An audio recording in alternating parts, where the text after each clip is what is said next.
a little more scattered today. And that reminds me of when I used to teach. Some days I'd nail it, and other days I'm like,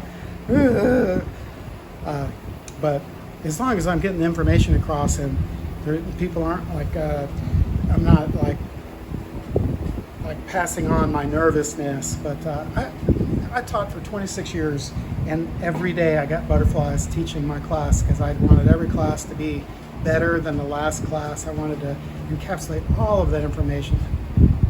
I haven't taught in 9 months now, and one of the reasons why I'm doing this series is to get it all out of my head and give you the information, and then maybe you can do something with it, maybe you can't, but I feel like these things are excellent process. If you don't have a process, if you have a process and it doesn't work as well, then maybe you should look at some of the tips and techniques that I'm showing you. But I needed to get it out of my head because it's not doing me any good sitting in there, and some of you guys might be able to use some of this information or be inspired by it. Okay. So the next thing I'm going to do is grind, and I'm quite fond of Ryobi. Ryobi makes the best tools, and they're affordable. I was a Milwaukee man for a long time, especially with the battery operated Milwaukee tools, but batteries kept failing, and then they changed the platform to lithium ion, and then those batteries failed, and then all of my electric tools, they no longer sold the lithium ion batteries for it, so it just got left holding the bag. And that's when I started buying these Ryobi tools, and they're very inexpensive, but I tell you what, these batteries are indestructible. They're so easy to put on. And so these batteries last for years. They're relatively inexpensive. They hold a charge. It's just the platform is so much better. Now, I don't think that the quality of the tool is quite there as far as Milwaukee, particularly the chucks on the drills. The chucks on the drills in Milwaukee is a much better chuck, but it's a better trade-off if you buy these batteries, about $85 for a battery, and these tools are $40 or $50 each.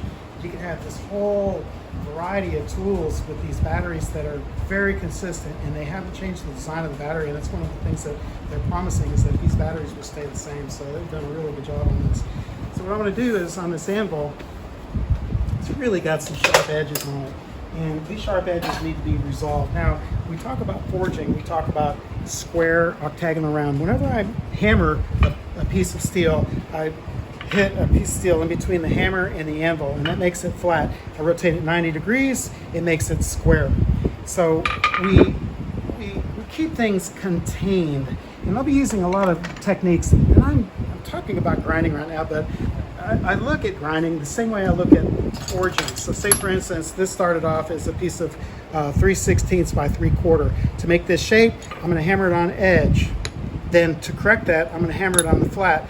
So we work things in the square. And this is why I was talking earlier about the volume, the area of an octagon being the same as the area of a circle. And I've got a handout I want you guys to look at today too, as far as all of these areas and commonalities in these shapes. But we forge square, and then once it's square, if it's this flat is the same size as that flat, then I know it's square. Even if it's a taper, then I forge it on the diamond.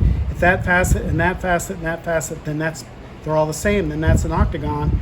I'm looking at these shapes of geometry in order to verify the consistency of my shape. So as an aside, when I grind the anvil, I'm going to look at the same kind of concept. So to make a radius here, particularly a tapered radius, so this is your big radius, it's about a 1/4 inch radius, 1/2 inch diameter, and I want it to taper out to nothing to here. So in order to make this consistent, what I'm going to do is on a 45 on both sides, because they need to match. This is the biggest radius, this is a little bit smaller but still big, this is a small radius, this is the smallest radius, and then this is a sharp edge. In order to make that consistent, then you need to see a flat surface at 45 degrees on the diamond as if I'm making this an octagon. And that is the only way that you can be consistent. If you're going to take a $2,000 anvil and you're going to grind on it, you need to make sure that you have a plan and a strategy. So here's my strategy. I want 2 inches. It should have a little bit of tape. it should have about 2 inches of your radius. There's my 2 inches of radius. Then and so what do I have to work with? My anvil goes to here before it goes into the square horn. It goes to here. So I want that to be the largest radius, and I can leave it sharp here. You know, later I might decide that this needs to be a little bit different radius, but this is the main working area of your anvil. You see it's got a little chip there too. I bought this anvil used, that's why I haven't ground it. My anvil that I have in my other blacksmith shop, 2 blacksmith shops, poor guy, is ground with this radius, and I'm getting ready to show you. This one has not been ground yet. So I want to have 2 inches of sharp edge. So now my tapered portion, my gradually tapered area is going to be here. So for instance, it's going to look something like this on both sides. And I know that the radiuses will match on one side and the other. They'll get sharp on one side and the other. Then really this should be radius, a very small radius, but you're going to use this square horn, and I'll demonstrate this later, but you don't use it across here, you use it perpendicular to this line, and then you'll work this shoulder, then you'll work over here this shoulder, but you don't want a sharp edge to be digging into your forging. A sharp edge that digs into your forging is going to create a shut, which is going to break it off, which is guaranteed. So to make this shape, I'm gonna use my grinder, my angle grinder, and I use the angle grinder. You can lay it flat, but I'm gonna start off by, and the sparks are gonna go this way, so just be prepared for that.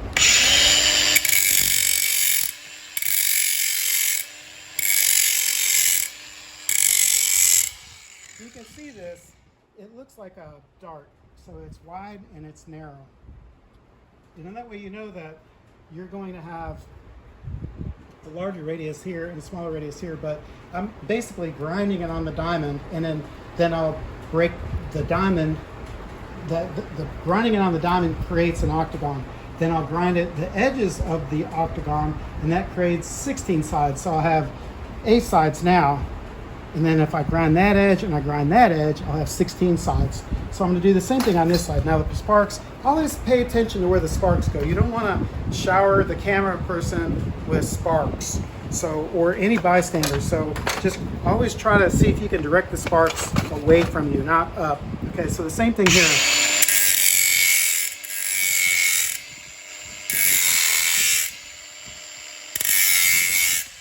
Okay,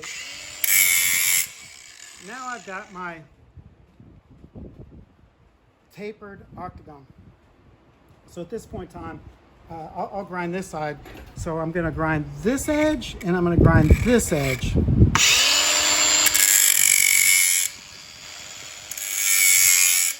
So there's my 16-sided shape.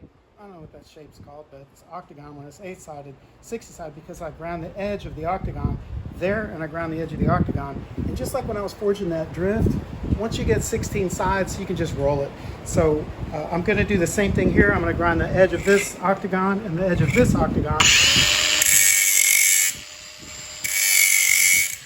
Now I'm ready to roll it. What I mean by rolling, I'll put a sanding disc on it. Now a lot of people like using, let's see what I do with this thing down here. A lot of people like using flat wheels. I'm not a big fan of flat wheels. Here's your flat wheel. And the reason why is because the flat wheel is pretty narrow, and it doesn't allow you to lay it flat, so you can get like a nice flat, like a milled plane. So you can, if I went in here with a flat wheel, I might contour it. But what I'm going to do is I'm going to go in there with a flat sanding disc, and I'm going to lay that sanding disc flat. So I'll know that I've got like a nice plane that I'm working instead of an edge.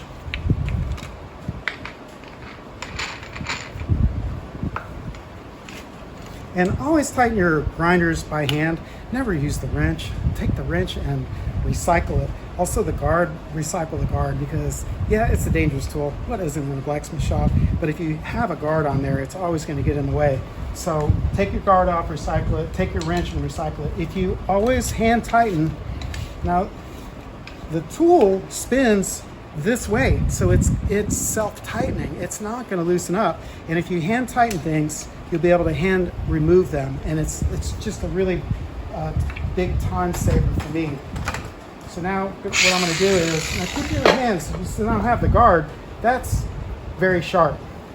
And if I let's see, which scar is that? It's that one right there. So I was grinding, and then I flipped it over, and I nicked myself right there, and it went all the way to the bone. So pay attention to these tools that you're using. They're powerful, they're sharp, they're hot for a purpose, so that we can shape steel. And if you don't keep your hands out of the way, they're going to shape your hands. So I'm going to go on the diamond, and then on the edge of the diamond, on the edge of that diamond, on the diamond, edge of that diamond, edge of that diamond. Now you can feather it, so I can turn it on and off if I don't want a lot of power.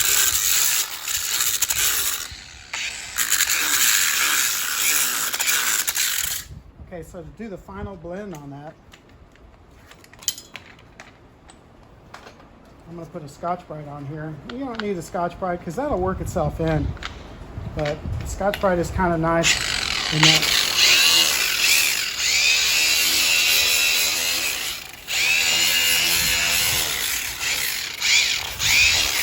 Okay, so take a look at, that's got a nice, you can see how I was careful about the architecture of the edge of that anvil. You've got $2,000 in this anvil. This anvil you can't even buy anymore. It's a good anvil. There are plenty of anvils out there that you can still buy. I'm going to leave that nick there because I'm going to forge around it. And sometimes on an anvil you say, oh, it's got to be perfect. You say, no, it doesn't have to be perfect. Just work with what you have. And that's already got a nick in it, but this radius matches that radius, that's sharp and that's sharp. So now that I know that, it's like I've got more tools at the anvil.